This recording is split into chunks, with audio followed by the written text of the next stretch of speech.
Laetitia Hallyday a raconté une drôle d'anecdote sur son défunt mari Édith Piaf. En effet, une histoire d'amour aurait pu naître entre les deux légendes à Paris pour assister au concert posthume de Johnny Hallyday, à l'Olympia. Laetitia Hallyday en a profité pour se confier au JDD. Lors de cette interview, la veuve de Johnny Hallyday a raconté une histoire à laquelle personne ne s'attendait, un flirt entre Édith Piaf et Johnny Hallyday. Les faits remontent à il y a presque 60 ans, le taulier avait 18 ans à l'époque et la chanteuse mythique 45 ans. Édith Piaf a tout fait pour le séduire, pour l'avoir dans son lit, en fait. Il a 18 ans, il ne sait pas comment faire, parce que c'est Piaf, son idole.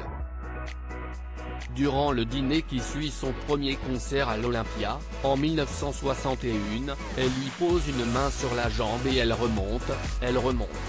À un moment, elle lui propose carrément d'aller finir la soirée ailleurs.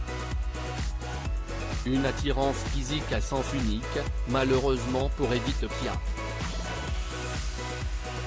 En effet, Laetitia Hallyday raconte ensuite que Johnny Hallyday avait fui les avances de la chanteuse.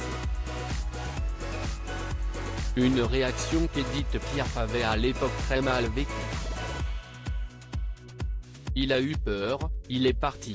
Et Piaf s'est mise en colère. Johnny me racontait cette histoire avec beaucoup d'humour mais aussi de respect, parce qu'il admirait Piaf.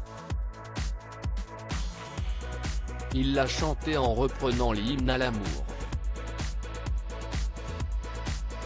Je la passe lors des veillées à Saint-Barth. Conclut la veuve du rocker. Johnny Hallyday, une histoire d'amour avec l'Olympia à défaut d'avoir succombé au charme d'Édith Piaf. Johnny Hallyday est tombé amoureux de la scène, et plus particulièrement celle de l'Olympia. Dimanche 1er décembre, un concert est donc organisé dans cette mythique salle. Au programme, la diffusion d'un film inédit sur les livres de Johnny. Johnny a eu pendant 40 ans, une très jolie histoire avec cette salle. Il est devenu une star grâce au directeur de l'Olympia, Bruno Cocatrix avec qui il avait une relation de père-fils.